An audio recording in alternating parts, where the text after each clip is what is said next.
Hamas agrees to release 10 hostages as part of Gaza ceasefire talks. As Israeli Prime Minister Benjamin Netanyahu conducted high-level talks in Washington, Hamas said it would release 10 hostages held in Gaza in a bid to reach a ceasefire deal to end 21 months of war in the Palestinian enclave. As part of its commitment to the success of ongoing peace talks, the militant group said in a news release Wednesday that it would free the captives, although it cautioned that ongoing peace talks with Israel had been difficult. It did not say when the hostages would be freed. The announcement came as Netanyahu said discussions with President Donald Trump during 2 meetings in Washington had focused on freeing the hostages who remain held in Gaza. The latest data from Netanyahu's office, published last month, said 50 hostages remained in the enclave, 28 of whom were classified as dead. Netanyahu's visit came just over 2 weeks after Trump ordered the bombing of Iranian nuclear sites in support of Israeli airstrikes. The president then helped arrange a ceasefire after 12 days of fighting.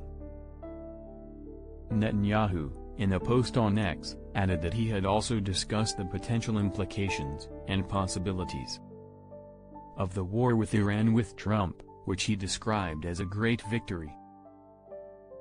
Trump said Wednesday that there was a very good chance of a ceasefire deal being reached between Israel and Hamas, suggesting a truce could come as early as this or next week, but emphasized that nothing was guaranteed.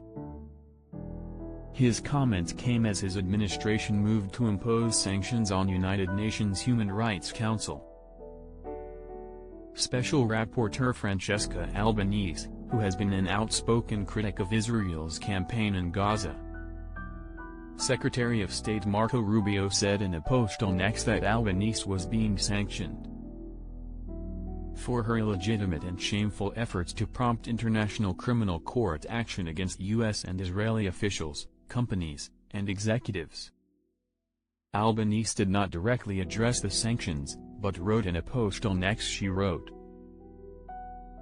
"Just to be sure, on this day more than ever, I stand firmly and convincingly on the side of justice, as I have always done. Indian workers go on a day-long nationwide strike against Narendra Modi's economic reforms. The possibility of a pause in fighting in Gaza comes after months of failed efforts to secure a deal. A previous ceasefire between Israel and Hamas that ended in March brought around 2 months of relative calm to the enclave and saw 33 hostages freed in exchange for thousands of Palestinian prisoners and detainees.